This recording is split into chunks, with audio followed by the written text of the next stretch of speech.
የደከመ ማህበረሰብ ተቻለች ምን ይጠቅማል? በብዙ ትርክትና በብዙ ውሸት አይምሮ የተሞላ ማህበረሰብ ስለሆነ ይሄን ህዝብ አታድነው። ኦሬዲ ተመርዟል። ጠቅላይ ሚኒስትር ዶክተር አብይን ካየው እሱም ሰው ነው፣ ልክ እንዳንተ እሱም ሰው ነው። ክብርት አዳነች አቤቤንም ካያ እሷም ሴት ናት፣ እሷም ሰው ናት።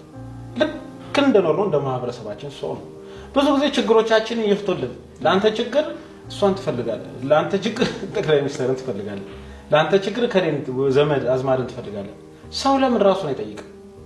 እንደሆነ ጠቅላይ ሚኒስትር ዶክተር አብይ ቢሆን እንደዚህ እየተተቸው አልሰራም። አይበሱ ታቡን አልዋሽም። ዝም ብዬ ያለው መርከብ የለም ፕሌን የለም ለግብጽ ለሱዳን እንዳለ ሽጬ ዓለም ላይ የፈለኩበት ደስ ይገዝቻለሁ። እያንዳንዱን መተው ነው ኮልም ይሄ ሆቴል ነሽ መሬት ነሽ ባስ ነሽ ጥርግርግ አድርጌ ስልጣን አለኛ ቦታውን ይዣለሁ እንዳለ ነው ማለት ጦሩን በሙሉ ሽጬ መውጣት አልችልም እንዴ? ይሄ ሰውዬ ታሪክ ለመስራት እኮ ነው እየኖረ ያለው። ታሪክ ለመስራት ማለት ሰላምን ለመፍጠር ኢትዮጵያ ከዓለም ሀያል ናት ሲል ይሄን ቃሉን እንዴት እንደምወደው። ሰላም የክስተት ሚዲያ ተከታታዮች፣ ዛሬም እንደተለመደው እዚህ ሶሻል ሚዲያ ላይ ያገኘናቸውን የተለያዩ አስገራሚ አስተማሪ ጉዳዮችን ይዘን መተናል። ለቻናሉ አዲስ ከሆናችሁ ቻናሉን ሳብስክራይብ በማድረግ ቤተሰብ እንድትሆኑን እንጋብዛለን። እስከ ቪዲዮዎቹ ፍጻሜ ድረስ ደግሞ አብራችሁ እንድትቆዩ በአክብሮት እንጋብዛለን። መልካም ጊዜ።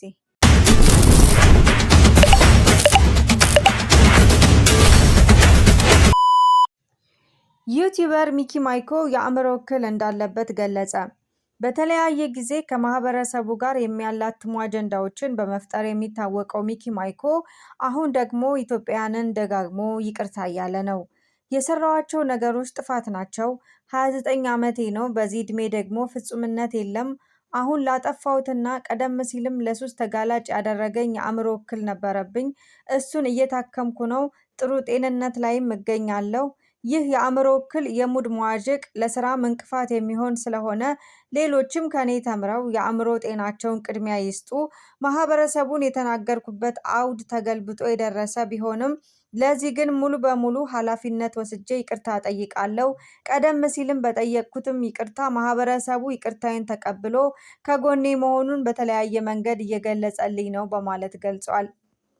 አምላክን ማይፈራ የሚለው አይነት ማህበረሰብን እስኪ ለይልኝ ሌላ ይፈልኩት። ምክንያቱም አምላክን ካልፈራ እኔንም አትፈራኝም ማለት ነው፣ አታከብረኝም፣ አትወደኝም። ሶ ሌላ ይፈልኩት ኮንሰፕት ይሄ ነበር። ግን አሁንም ይሄኛውን እያብራራው ትክክል ነኝ ልል አልፈልግም። አሁን ቀጣይ ትልቅ ራዕይ ይዤ ስለመጣው በቃ በጥፋት አለፍልኝ ነው። እኔ ገረመኝ አንተ ያሰብከውና ህዝቡ የተረዳው ለምን በዚህ ልክ ተላለ ይመስለኛል። ነጋሪት የሚባል ነገር ታውቃለህ? ስለ ነጋሪት አሁን መሴን ዛሬ ኢንተርቪው አረከኝ ከወጣው በኋላ ገልብጬ አንተን ኢንተርቪው እንዲህ አለኝ ብዬ ባወራ የሰሚ የሚፈጠር ነገር የለም። ሶ እኔ ደግሞ ምንም ኤክስፕሌን አድርጌ አላውቅም እስካሁን ድረስ እና ደግሞ ያወራሁትንም ደግሞ እውነት ደግሞ እንዲቀበሉኝም ግፊት አላደረኩም፣ ሀሳብም አልሰጠውም። ስለዚህ አንተ ካላብራራህ ጥፋትህንም ትክክለኝነትንም እንዲህ ነው ብለህ ካልተናገርክ ገባ ማንም እንዲህ ነው ብሎ እንዲረዳኝ አታስብም። ስለዚህ ሰው በነጋሪት በተነገሩ ነገሮች ብዙዎች ተረብሿል። ሰዋት እንደውም እግዚአብሔር ይመስገን አሁን ሰሞኑን ይቅርታ ካልኩ በኋላ በጣም ብዙ ሰዎች ተመልሰው ሐሳቤን ለመረዳት ሞክረዋል። መሲ አሁንም ምን እላለሁ መሰለህ፣ ጥፋት ገኖብኛል። እንደውም አንድ ነገር አልኩኝ። እኔ በ29 ዓመት ልጅ ነኝ፣ ጥፋት አጠፋለሁ። 29 ዓመት ትክክለኛ አይደለም የዚህ ተፈጠረው ቁጣ። ምክንያቱም አይዜ ማትወደውን ማታከብረው ሰው አትናደድበት። ገብቷል። አሁን የኔ ኮንተንት ማዝናና ማስቅ ሰው ስለነበርኩ በየቤቱ ሰውን ሁሉ አዝናናለሁ፣ አስቃለሁ።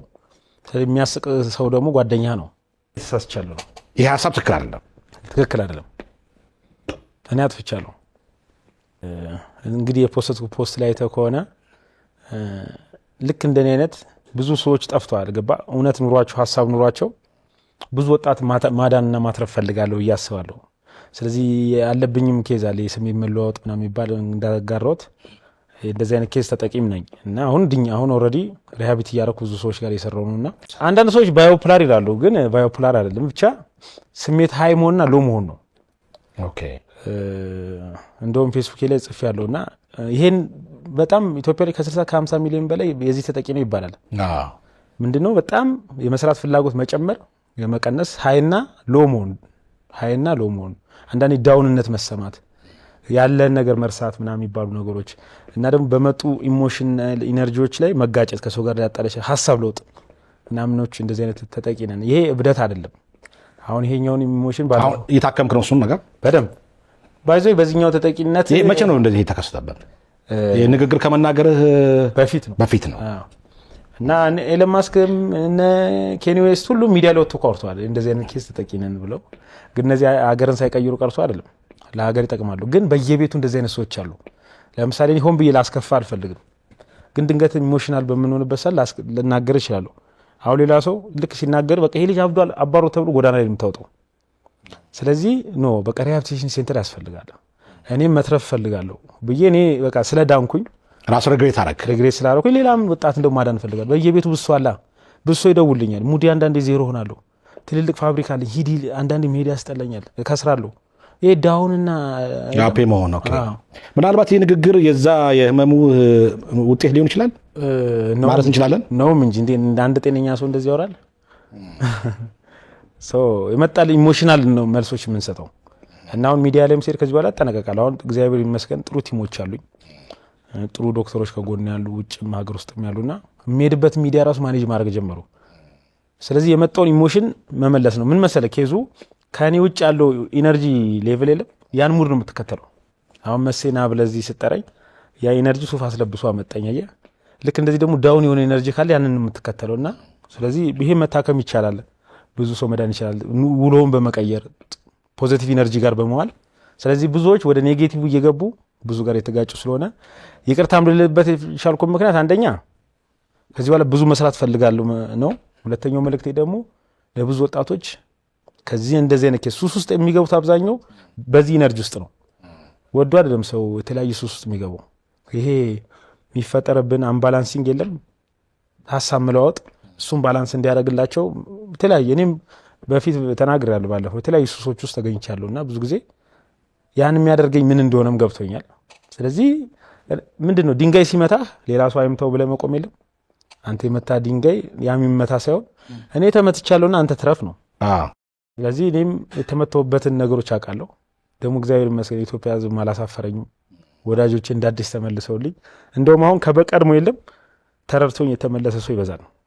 ስለዚህ አይምሮዬን አሞኛል ብሎ የመጣ የመጀመሪያው ብሎ እንደውም ብዙ አሉ በየቤቱ ደፍረን እንዲነን ያላሉ ሰዎች አሉና ለብሶች ሞራል ትሆናለህ አሉና በዚህ ደረጃ ደፍረን ከመጣን ስለዚህ የቅርታችን ልክን ለማሳየት ካልቤ መነጨ ነው በደም እንጂ ከዚህ በኋላ ደግሞ በስራ ነው የምከሰው።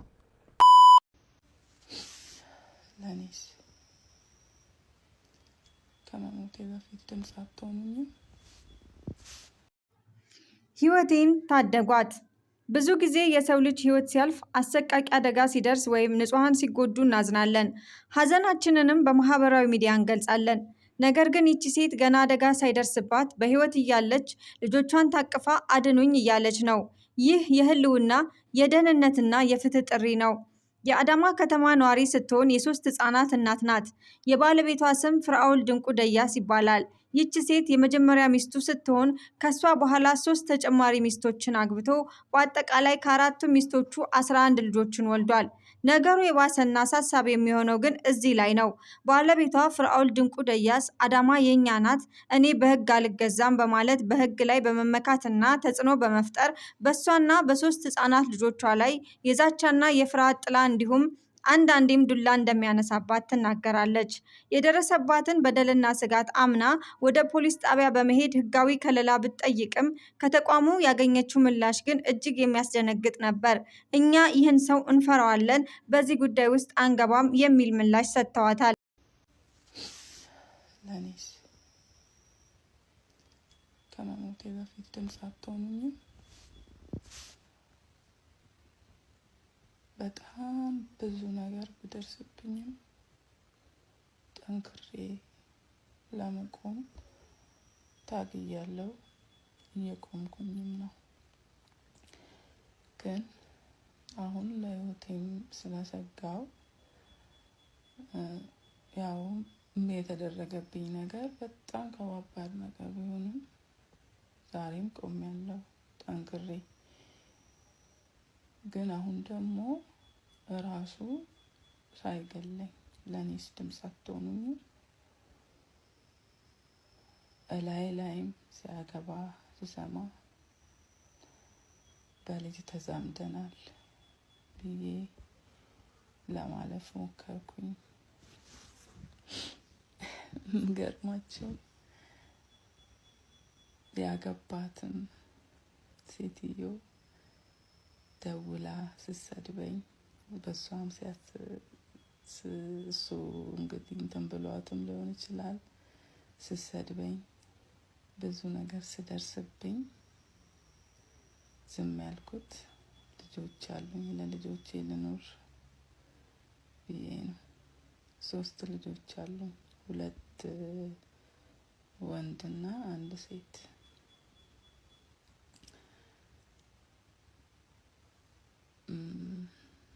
እንግዲህ እኔ ባል ነው ብዬ ነበረ እስከ ዛሬ የኖርኩት። ለእኔም ድምፅ እንድትሆኑኝ ይፈልጋለሁ። አሁንም ምን እያቀደብኝ እንደሆነ አላውቅም። ማለት በጣም አስጊ ሁኔታ ላይ ነኝ። በጣም ሁሉንም ማስረጃ እዚህ ላይ ፖስት አድርጌ ማስቀመጥ ስለፈለኩኝ ነው። አላለቅስም። አልቅሼ በጣም ብዙ ነገር ሆኜ ጨርሻለሁ። በጣም ታግሼ፣ በጣም የጥንካሬን ጥግ፣ በጣም የትዕግስት ጥግ አሳይቼ ነው እዚህ ላይ ያወጣሁት። ነገም ብሞት ይቀራል ሁሉም ነገር። ይህንንም ቪዲዮ ፖስት ባላረግም ሊገለኝ ይችላል። ምክንያቱም አሁን አልፈልግም ብዬ የሴቶች የህፃናት ጉዳይ ሄጄ አመልክቼ ብዙ ነገር አርጌ እንድንለያይ እኔ ጋር እንዳይደርስ ስላረኩኝ ምን እያቀደብኝ እንደሆነ አላውቅም። ብቻዬን ነው የምኖረው ከ3 ልጆች ጋር። ከቤተሰቦቼ ርቄያለሁ። ብዙ በቃ ብቸኛ ሆኛለሁ። ማለት እሱ ባገኘው ክፍተት ባገኘው ማስረጃ እኔን ለመጉዳት ይሞክራል። አሁንም በቃ ያው የሰው ህይወት ላይ ክፍተት አይጠፋምና ያቺን ክፍተት ተጠቅሞ ሊለኝ ይችላል። ይሄንን ያደረገብኝ የድንቁ ደያስ ልጅ ነው። 3 ልጅ ወልደናል። ከኔ ውጭም ከሌላ ሴቶች ወልዷል። እኔ የመጀመሪያው ነኝ።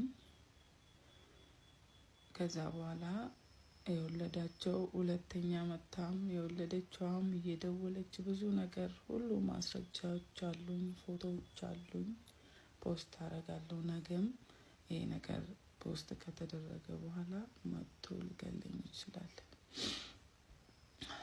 ለእኔም ከመሞቴ በፊት ድምፁ ነው። ህይወቴን ታደጓት። ምንም አሁን በሱ ነው የምተዳደረው። ግን እሱንም በጣም ለልጆቹ የምመግበውን እንኳን በቃ እየለመንኩ እባክህ ያስፈልጋል፣ እባክህ እንደዚህ አድርግ እያልኩ ነው እየለመንኩ የምኖረውና በጣም አስጊ ሁኔታ ላይ ነኝ። የተማርኩ ሰው ነኝ። ተምሬ ግን ምንም። ድምፃዊ ጌዲዮን ዳንኤል ለጠቅላይ ሚኒስትሩ የአቤቱታ ጥሪ አቀረበ። በብዙዎች ዘንድ ተደማጭ የነበረውና አሁንም በሙዚቃ ስራ ላይ የሚገኘው ድምፃዊ ጌዲዮን ዳንኤል ይድረስ ለጠቅላይ ሚኒስትር አብይ አህመድ እንዲሁም ለክብርት ከንቲባ አዳነች አቤቤ በተዋረድ የሌሎችን የሚመለከታቸውን አካላት ጠቅሶ በሞት ያጣኋቸው ቤተሰቦቼ ቤት ተወርሶብኛል፣ በህይወት ያለሁት እኔ ነኝ፣ የታሪክ አደራ አለብኝ፣ ይህንን ደግሞ ተወልጄ ያደግኩበት የአዋሬ ነዋሪ ያውቃል ሲል ይጠይቃል። አቶ ግርማ አሸናፊ፣ ወይዘሮ ጽጌ ክፍሌ፣ ኤልሳቤት ግርማ አሸናፊ፣ ኤልያስ ግርማ አሸናፊ፣ ዮናስ ግርማ አሸናፊ፣ ዳንኤል ግርማ አሸናፊ፣ ሰላም ግርማ አሸናፊ፣ ሂሩት ግርማ አሸናፊ በአጠቃላይ እነዚህ ሁሉ ሰዎች የሉም። ወቅቷቸዋል። ከልጅነት ነው ለቅሶ ማቀው ሐዘን ማቀው ቤተሰቦቼ እንዳለ ሞተዋል። ይድረስ ለተከበሩ ለክቡር ፕራይም ሚኒስቴር ዶክተር አብይ አህመድ፣ ለተከበሩ ለአዲስ አበባ ከንቲባ ለወይዘሮ አዳነች አቤቤ፣ ተከበራችሁ ለፌዴራል ቤቶች ኤጀንሲ፣ ለከፍተኛ 15 ቀበሌ 20 አዋሪ አካባቢ እንሳሮ ሆቴል አካባቢ ላሉት ለቀበሌው ሊቀመንበር፣ ለክፍለ ከተማዎቹ ሰራተኞች በአጠቃላይ በሙሉ እንዲሁም ለአዋሪ ተወላጆች እንዳለ ሰላም ጤና ይስጥልኝ። እንደምን አላችሁ? አርቲስት ጌዲዮን ዳንኤል። እሺ በመጀመሪያ ይህንን ነገር ስነግራችሁ አንዳንድ የማታውቁት ሰዎች የማያውቁ ሰዎች ስላሉ ይህንን ነገር ለማስረዳት ፈልጌ ነውና በወቅቱ እኔ የተወለድኩበት አካባቢ ተወልጄ ያደግኩበት ቤት ሰፈር አካባቢ አዋሪ አካባቢ የተወረሰ ቤት አለን። ከልጅነቴ ጀምሮ የተወለድኩበት ያደግኩበት ቤት ነው። 524 የቤት ቁጥር ከድሮ ጀምሮ የተወረሰ ቤት ነው። ይሄ ቤት ሲወረስ ኃላፊነቱ እኔ ነኝ ኃላፊነት ያለብኝ። እዛ ቤት ውስጥ ያሉት ቤተሰቦቼ እንዳለ ሞተዋል። እኔ ነኝ ያለሁት እና ስለዚህ ቤት የሚያገባኝም እኔ ነኝ። እንደገና ደግሞ የአዋሬ አብረውኝ ታላላቅ ሰዎች አሉ፣ ትልልቅ ሰዎች፣ የሰፈሩ ሰዎች፣ እናቶች፣ አባቶች፣ ወጣቶች አብረን የተወለድን ያደግን አሉና እነሱም ይህንን ነገር ከግምት ውስጥ ከተው ሁሉን ነገር አይተዋል። ይህንን ነገር ከግምት ውስጥ ከታችሁ ቤታችንን እኔ የቤተሰቦቼን የሞቱትን ቤተሰቦቼን ስማቸውን ማስነሳት ነው የምፈልገውና ይህንን ቤት ደግሞ አበል ስላልበላንበት የራሳችን ቤት ስለሆነ ይህንን ቤት እንዲመለስልን በትህትና እጠይቃለሁ። ከልጅነት ነው ለቅሶ ማቀው ሐዘን ማቀው ቤተሰቦቼ እንዳለ ሞተዋል። እዛ አካባቢ ላይ ተወልጄ ያደግኩበት አካባቢ ያሉት ሰዎች የዛ ቤት ባለቤቶች እንዳለ አርፈዋል። አሁን እኔ ያለሁኝ እኔም አድጌ ገብተዋል። ይህንን ነገር አያቴ እንደውም እንደዚህ ይለኝ ነበረና ታሪክ ማለት እንዲህ አይነት ነገር ነው። ታሪክ ማለት እኔ ያ ትንሽ ልጅ አድጌ ዛሬ የቤተሰቦቼን ቤት እንደዚህ አይነት ነው እነሱ ባይኖሩ ሌላ ሰዎች ሊወስዱ ሲሉ እኔ ደርሼባቸው ይህንን ነገር ማድረጌ ትልቅነት ነው። ለሌላም ሰው ትምህርት ነው፣ ለሌላ ሰዎችም ማስተማሪያ ነው። አቶ ግርማ አሸናፊ፣ ወይዘሮ ጽጌ ክፍሌ፣ ኤልሳቤት ግርማ አሸናፊ፣ ኤልያስ ግርማ አሸናፊ፣ ዮናስ ግርማ አሸናፊ፣ ዳንኤል ግርማ አሸናፊ፣ ሰላም ግርማ አሸናፊ፣ ሂሩት ግርማ አሸናፊ፣ ጌዲዮን ዳንኤል አናውጥ የሚል ይሄ የኛ ቤት ነው። በአጠቃላይ እነዚህ ሁሉ ሰዎች የሉም። ወቅቷቸዋል። 524 ውስጥም ይሄ ነበረ ቤት ውስጥ የነበሩት ሰዎች። እኔ ለዛ ቤት አንድ ልጅ እና ይህንን ነገር ከግምት ውስጥ አይታችሁ ከፍተኛ 15 ቀበሌ 20 የተወለድኩበት ያደግኩበት ሰፈር ነው። የተወለድኩበት ቦታ ነው። ያደግኩበት ሰፈር ነው። ቤቱ በነፃ ነው የተወረሰው። አበል በልተንበት አናቅም። አበል ያልተበላበት ቤት ይመለስ ተብሏል እና በትህትና ጠይቃለሁ። ከልጅነቴ ሐዘን የነበረብኝ በልጅነቴ ጀምሮ ሐዘን ቤት፣ ለቅሶ ቤት፣ እንትን ቤት እያሉ ሰው ቤት ውስጥ የማይመጣ ሰው አለ። እንደገና ሰው ደግሞ በሐዘን ሰው ያሾፋል፣ በሐዘን ሰው ይቀልዳል እና ይሄ ጥሩ አይደለም። ለኢትዮጵያዊነቴ እኔ የራሴን ቤት ነው የጠየቅኩት እንጂ የሌላ ሰውን ቤት አልጠየቅኩም። እግዚአብሔር ያክብርልኝ። አመሰግናለሁ። ስለምታዳምጡኝ ነው እኔ መናገር የፈለግኩት። እንደዚህ አይነት ነገር ላይ መጥቼ ላውራ የፈለግኩት የሆንኩትን ነገሮች እንዳለ ሁላችሁም ታውቃላችሁ። ሁላችሁም ስለምታውቁ ነው ምን እንደገጠመኝ እና እግዚአብሔር ያክብርልኝ። እወዳችኋለሁ። መቼም መላው ኢትዮጵያ ሕዝብ እግዚአብሔር ክብር ያርጋችሁ። ሁሌም አክባሪያችሁ፣ እወዳችኋለሁ፣ አከብራችኋለሁ። የተከበራችሁ የዩቲዩብ ተከታታዮቻችን ቪዲዮቻችን እነዚህን ይመስሉ ነበረ። ለእናንተ ይበልጥ አስገራሚ አስተማሪ የሆነውን ኮሜንት ላይ አስቀምጡልን። በቀጣይ በሌላ ስራ እንገናኛለን። እስከዛው መልካም ጊዜ